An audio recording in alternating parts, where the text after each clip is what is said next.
Hello. This is just going to be a very quick, rough and ready guide for a few of my buddies who I've been playing Darktide with on how the weapon crafting system works. Because I'm going to be honest, I haven't been able to figure out the weapon crafting system for a long time. And I've days of playtime in this game. And there's no real good video guides on how to do the weapon crafting. So I thought I'd make one. So weapon crafting is really only important, and getting the best in slot gear is only really important for damnation, which it will help, but especially auric difficulties. You're gonna struggle in auric if your gear is not up to scratch. And if you're really, really good at the game, it still won't be a problem at auric, but for the average player, you want to really lock in your weapon crafting for damnation, pushing into auric difficulties, especially if you're going for something like Auric Exemplar, which is 10 consecutive Auric missions without dying. So without further ado, I'm going to get into the weapon crafting. So I am going to craft a new best in slot gear piece for my subductor shot pistol and riot shield, just to give an idea. So I guess what's important when you're doing this weapon crafting is these damage, reload speed, critical bonus, mobility, penetration stats, right? So basically what they are is they're modifiers on the base stats of the weapons. So if we just go down, oh, what let me see here? It's annoying. Let's just go on a different weapon, inspect it. So if you go down, you can see the damage 74 out of 74%.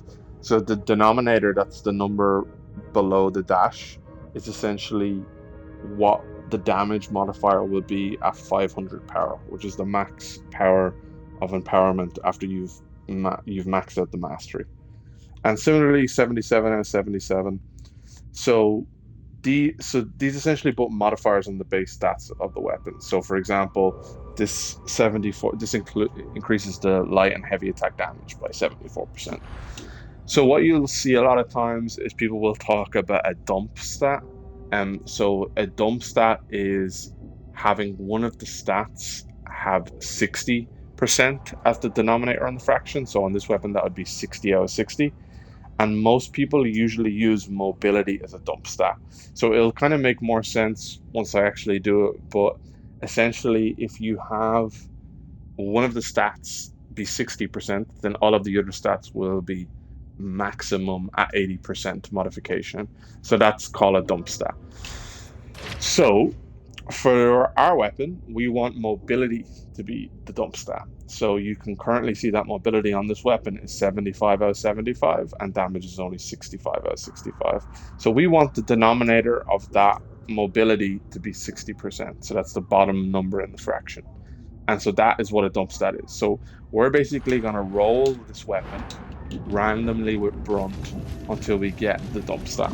Now, I guess the piece of this puzzle that took me a long time to figure out is essentially how weapon marks work. So you don't, when you're rolling for your piece of gear, you don't want to worry about weapon marks. So I'm going to roll this randomly until I get a subductor shot pistol that has 60 that has 60 out of 80 in its mobility, right? It has 60%. So it has 60. The bottom number is going to be 60, right? You'll see it when I do it. So mobility is interesting because it's capped. It's capped at like 50, so you don't need any more than 60 for mobility. It's the mobility is the how much you dodge with this weapon, or the modification on the dodge distance, right? So let's roll it, and it's very important we don't worry about weapon marks. The first thing I see, this is mobility 28 out of 62, so we want that number to be 60. And then, so we're going to keep going until we get that. Sold. Okay, that's 60 out of 80, so we want the 80 to be 60. Transaction confirmed. 80. And we're just going to keep going. And we're not going to worry about weapon marks until we get it. Do you require further assistance? And this is completely random, so it can take an time. additional purchase. Purchase complete.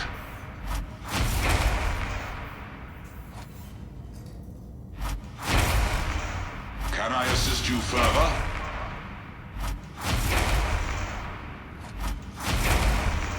Purchase authorized.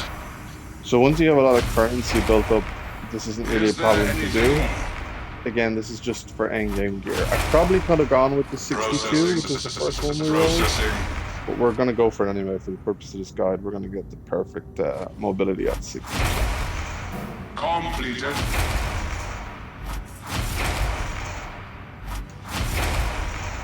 Purchase confirmed.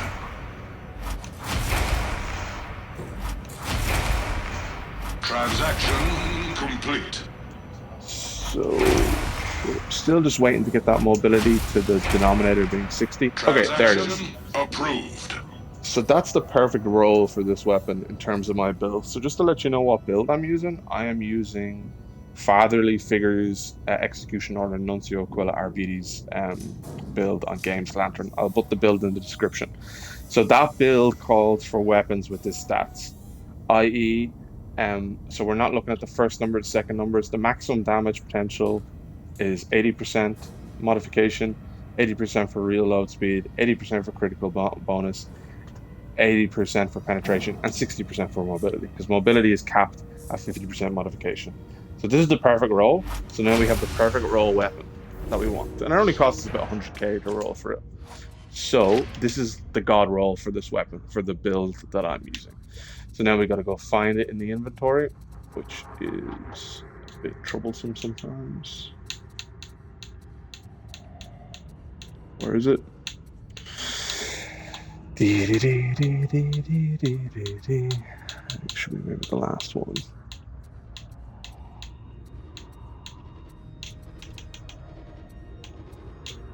Did I pass it? I might have passed it. Again, I'm just looking. Yeah, here it is. So we're going to favorite this. So this is going to be our weapon then that we're going to actually gear up, all right? So once we have the weapon that we want, we're going to go to hadron. Wield them in the We're going to entreat her. We're going to find the weapon that has the stats that I wanted, that I rolled for a couple of minutes. Ooh, where is it? So I should have favorited, so it should be easier to find.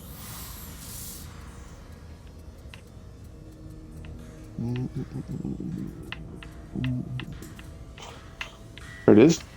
So we want to consecrate before we empower, and the reason for this is it's more efficient with basically the use of our materials, our playsteel and our diamantum. So we're going to consecrate this all the way up to the yellow tier.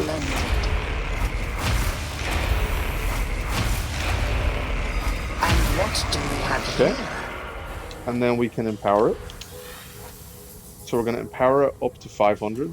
So the empowerment is basically as I empower, you'll see here, if you look at the damage, for example, that damage will go from 42 out of 80 to 80 out of 80. So that's why at the start we're looking at the denominator of that percentage, i.e. the potential of the weapon once it reaches max empowerment. So it's actually that's basically what the rolling RNG aspect of it is, getting the potential of the weapon where you want it to be.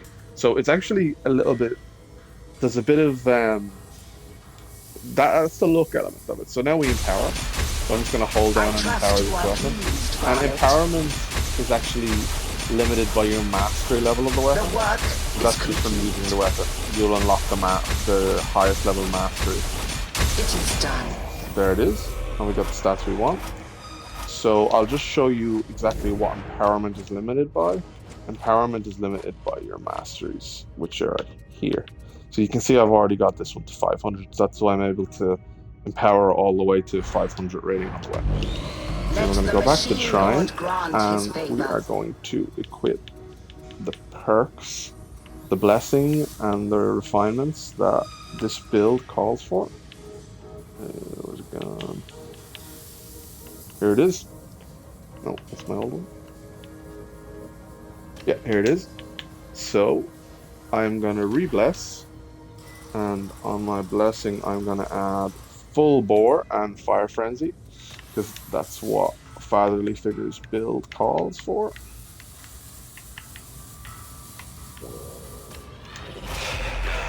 Our prayers have been answered. And then I'm going to refine and add damage to maniacs A new and marvel is damage awoken. to flak armored enemies. So Praise the Omnissiah. this is the weapon fully created now, okay? So this is the weapon. It's now best in slot for my build. So it's ready to go into Auric and Damnation. I guess the only thing to talk about is the weapon mark. So you can see just under the title of this weapon, it has Judgment Mark IV, right? So this is probably the most confusing element of the crafting, at least for me, because I think it's poorly explained. So I'm just going to go to the meat grinder to actually explain how the weapon marks work. And when you're rolling and trying to get the gear that you want and get the dump stat that you want, don't worry about the don't worry about the mark, the weapon mark. It's not that important. Basically, what the weapon mark is, it is on a melee weapon, it will change basically the attack pattern. On a ranged weapon, it might change something with the physics of the bullets. So I'll show you what that means. But the best thing about weapon marks is even if you get a weapon with the perfect dump stat, let's say mobility at 60, a lot of the builds are going to have mobility at 60. So that's why I showed you, because like I said, there's a cap on mobility at a 50% modifier. Your character can't continue to dodge. So Fat Shark put a cap on it. So a lot of builds will call for a cap, a dump stat of 60 on mobility. So if I just go into my operative here and I can show you the difference between the weapon marks, right? So this is my shotgun on a different build with a different weapon. And again, this shotgun has the perfect stats that I want. It has mobility 60, all the other modifiers at the top, and the perks and the blessings that conform to a different build, also by Fartherly Figure that I've been using. I've had great effect with this build in Auric, actually. So you can see that this is the Mark III, I believe. Yeah, this is the Mark III. And it's kind of has a broad spread on the weapon, and even the zoom in has kind of a broader spread, so it's perfect for horde clearing. But if I go in to the weapon and I go to marks, I can actually change the mark of this weapon for completely free. And that has a change on the visual effects of the weapon as well as the attack pattern. So you can see that this weapon mark, the Mark VII, was it? Double check. Yeah, Mark VIII. This weapon mark doesn't have a duck build spread. It has a much more like slow kind of sniper shotgun vibe to it.